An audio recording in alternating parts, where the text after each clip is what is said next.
Ladies and gentlemen, please welcome Chris Newbert and his American quarter horse, Chico.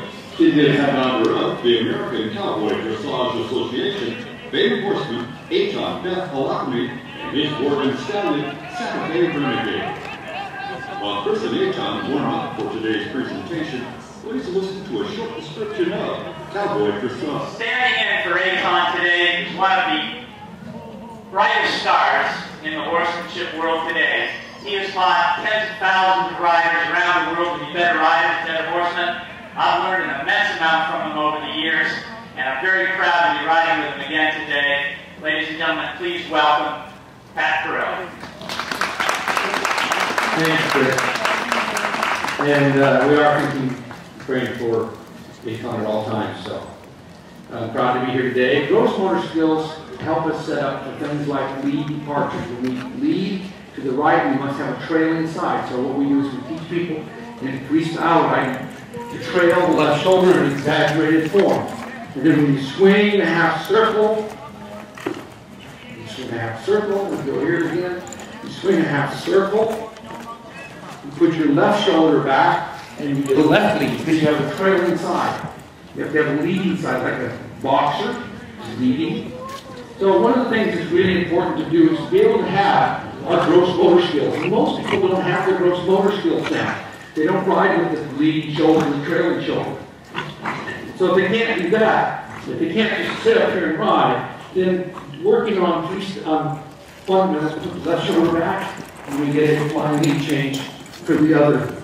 So these are the kind of things that, in order for people to even get close to what Chris is talking about here, we have to have, and our horse have to have, some fundamental things, such as being able to just ride around on a loose rein and do some things like this. We've got to learn how to then put our life up and our life down. If I want to go down to a walk, I need to be able to ride to a walk without pulling on the rein. Because all of us have been told to kick them to go and pull them to stop and use the reins to turn. So the secret is, and I'm going to give Chris here some exercises, is to use the reins for shaping. For example, if I shape my mare to the right, I can either put her shoulders in, right shoulders in, or I can keep that same flexion, but put the head in some language they have to say the head against the wall instead of haunches in. So the only difference is the flexion is the same. So this is shaping. I'm not using this for training. I'm using my legs, shoulders in, or head against the wall and haunches come in.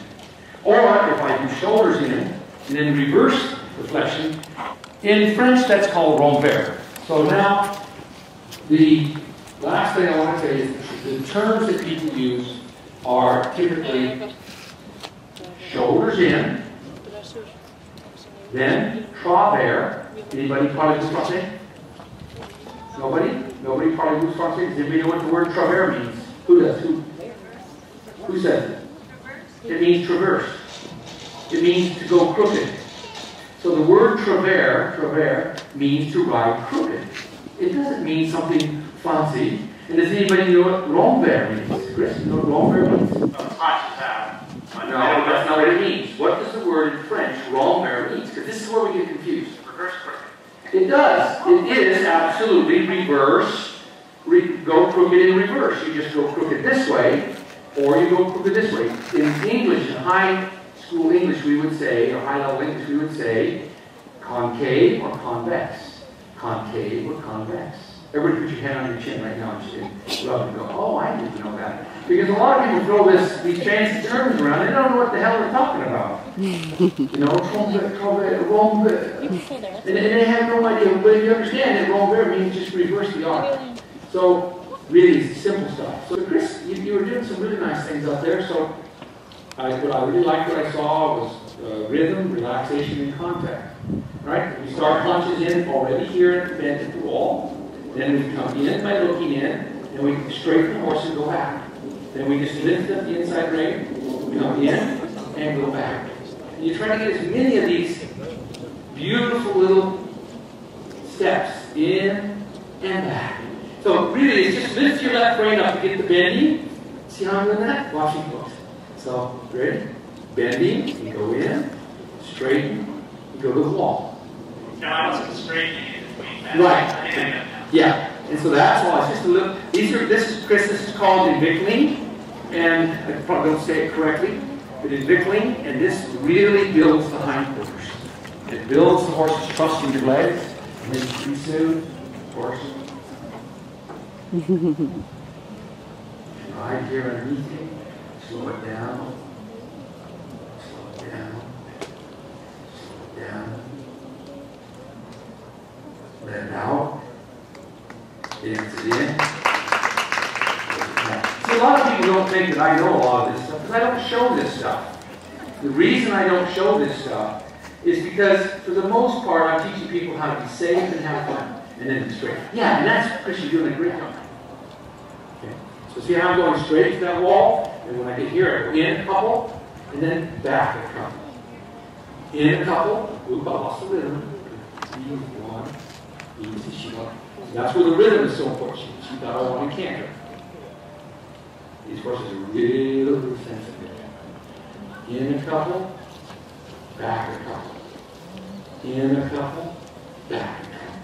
This is called invicling, or I call me an out. In and back out. In and back out. You better have one hand for that sword. Okay? So you can be saying, I'm going to kill you, but let me invicling you first here. That make sense? In and out. Then we do shoulders in.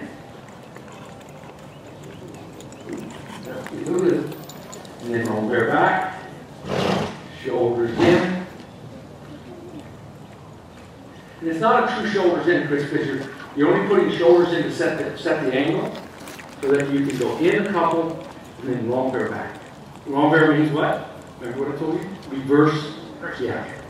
Reverse crooked. So travers means traverse, or to go to travel crooked. And back.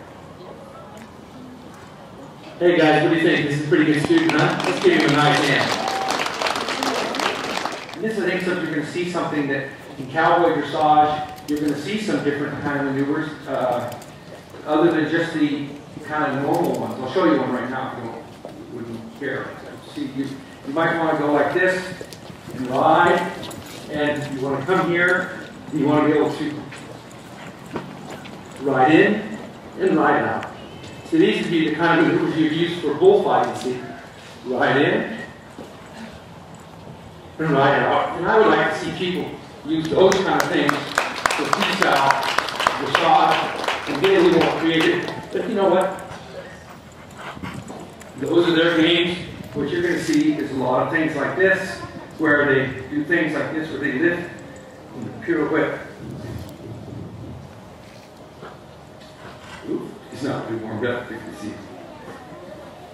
I hate to interrupt you fellas. I know we're having a good time, but we need to get ready for our next. Cowboy Dressage is a combination of classical dressage and Western riding. It takes the best of both and builds a better horse and rider. The goal of the Western rider, with the use of dressage, is to have control of the horse's body and placement of the horse's feet.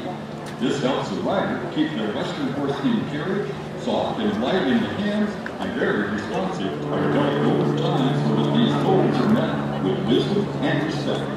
By blending both disciplines and taking the best from both, the rider becomes more educated, patient, and understanding, allowing for the partnership between horse and rider to bloom. Not very discriminating. How fast left?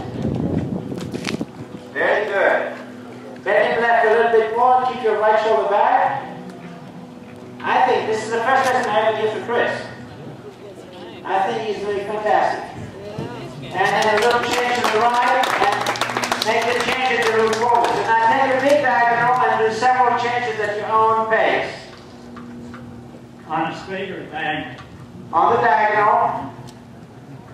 So pick a diagonal from the other corner.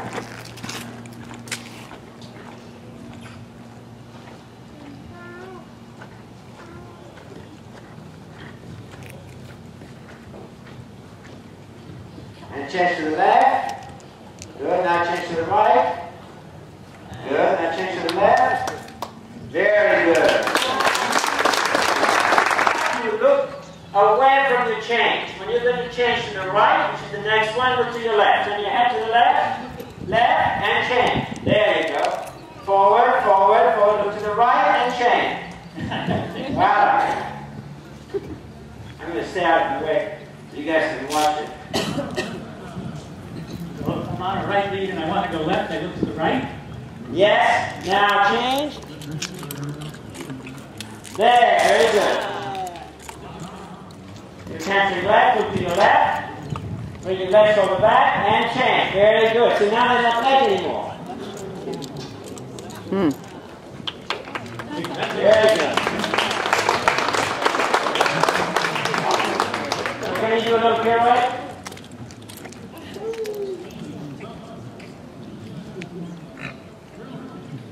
Excellent. Very good. Okay. Stopping the pirouette. Forward, forward, forward, forward. There. Okay, another one. Forward. Good. That one is better. Very good. Let's give him a hand. Push right, push. And turn back. That was maybe extend the canter, extend the loop. You're going to say the cowboy position. Very good. And now slow down the canter to the most you can slow it down. Slow it down, slow it down, slow it down. Sit less. Excellent. Super.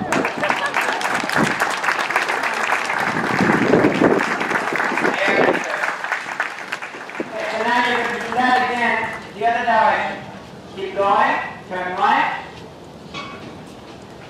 And now you're going to turn left, away from the right foot, your right foot away from the horse a little bit. Left right hand. Right hand softer.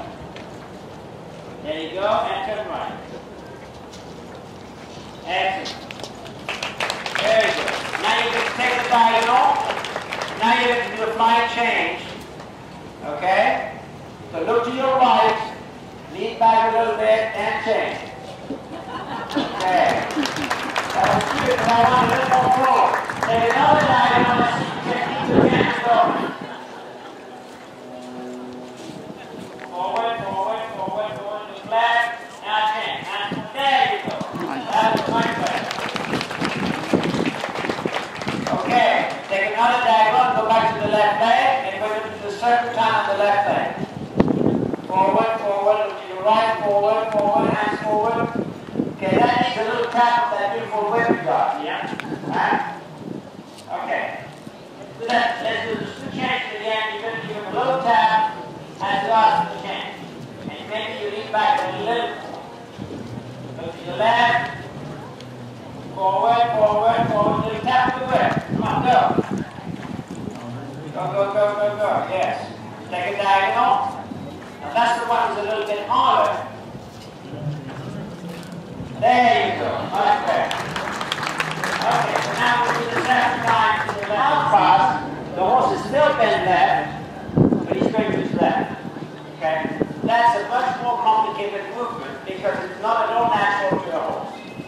Shoulder is very natural. If you follow a horse, it's going to go shoulder just to look behind it. But I've never seen a horse yet do a half pass by himself. However, the half pass is the movement that we use to train most of the progress that is making for selection. It's attached to his back. Okay? And what controls the horse is the back. Wherever the back goes, the legs go. Not the other way around. We'll have another presentation. Do we know what day? I don't know, maybe tomorrow. Maybe tomorrow. Yeah, he can do Spanish book. That's Spanish book. The beginning Spanish.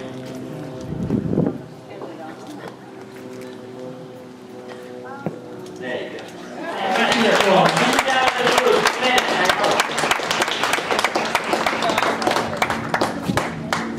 Coming up next, we have the Dakota horses and Spanish Mustangs, so we hope you stick around for that. Do check out the other areas of the Equine Village as well, for the Village Day and Arena. We're going to be seeing some wonderful things going on down there at the same time. And of course, stop by our lecture hall tomorrow at